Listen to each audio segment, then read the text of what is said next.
Hello everyone, welcome back to my next blog. আজকে আমি তোমাদের সাথে শেয়ার করব আমি কিভাবে কেক বানিয়েছিলাম। তো দেখো, আমি প্রথমেই কিন্তু 1 কাপ সুজি, 1 কাপ ময়দা, 1.5 চামচ বেকিং সোডা আর 1 চামচ বেকিং পাউডার মিশিয়ে রেখেছিলাম। এরপর এর মধ্যে একটা গোটা ডিম এবং দুধ আমি দিয়ে দিয়েছি এবং এর সঙ্গে কিছু ড্রাই ফ্রুট আমি অ্যাড করে নিয়েছি।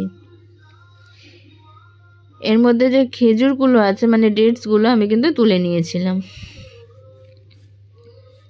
কারণ এটা খুবই শক্ত হয়। তো এগুলো সব মিশিয়ে নিচ্ছি আমি খুব ভালোভাবে মিশিয়ে নেবে, যাতে কোনোভাবে এক জায়গায় কোনো কিছু জমে না থাকে। একদম মানে মিশ্রণটা যাতে খুব সুন্দর হয়। তো খুব ভালোভাবে মিশিয়ে নাও আর একটা ব্যাটার তৈরি করো।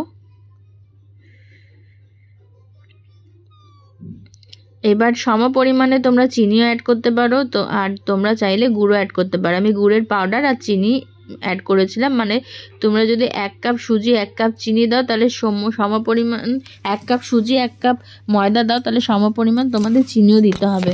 তো সেইভাবে তোমরা চিনিটা অ্যাড করে নাও।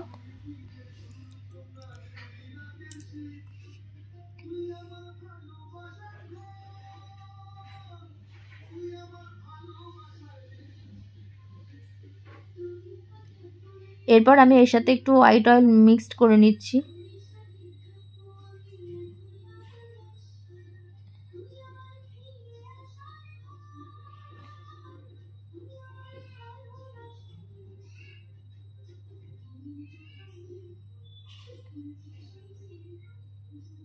আমি হোয়াইট অয়েল ভালো করে মিক্সড করে নিয়েছি। এরপর দেখো এইভাবে একটা ব্যাটার তৈরি করে নিয়েছি।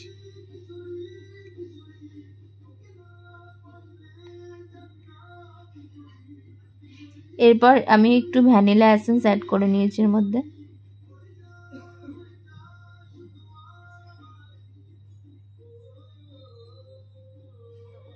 এরপর এইভাবে আমি প্রেসার কুকারে আজকে কেকটা বানাবো, তো আমি এভাবে স্ট্যান্ড বসিয়ে নিলাম।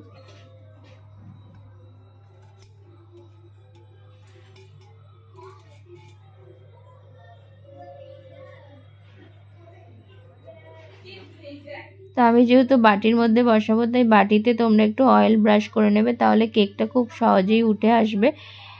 তো আমার যেহেতু ব্রাশ ছিল না, তো আমি হাত দিয়েই ব্রাশ করে নিলাম।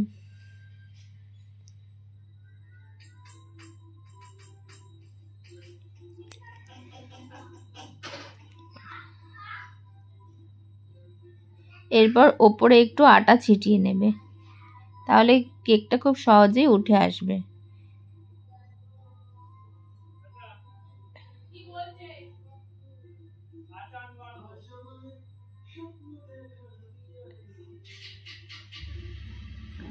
এরপর দেখো আমি কেকটা বসিয়ে নিচ্ছি।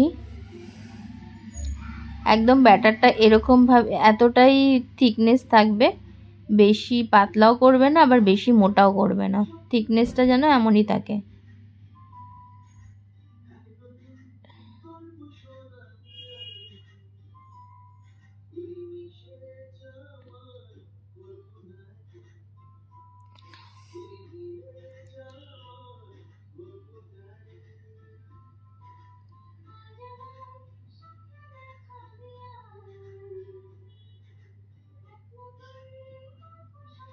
দেখো আমি প্রেসারে বসিয়ে নিচ্ছি, কিন্তু ওই স্ট্যান্ডটার ওপরে আমি এইভাবে বসিয়ে নেব, ঠিক আছে।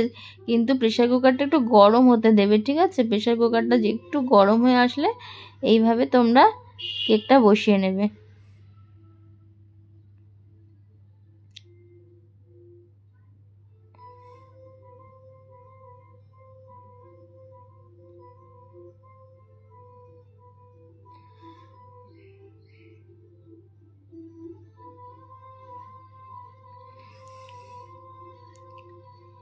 এরপর চলো আমরা প্রেসার কুকারের মুখটা লাগিয়ে দিই এবং আমরা ওয়েট করি 45 মিনিটস। তোমরা ওয়েট করবে 45, আর খুবই হালকা আঁচ রাখবে, একদম আঁচ বাড়াবে না, একদম হালকা আঁচ রাখবে। এবং 45 মিনিটস পরে দেখো আমাদের কেক রেডি।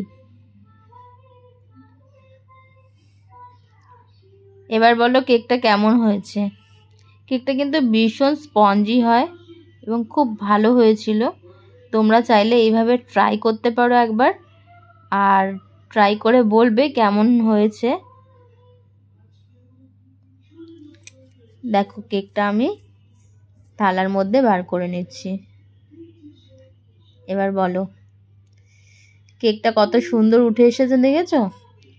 এইভাবেই তোমরা কিন্তু কেক বানিয়ে ফেলতে পারো বাড়িতে খুব সহজেই, এবং এই কেকটা ভীষণ টেস্টি হয়েছিল।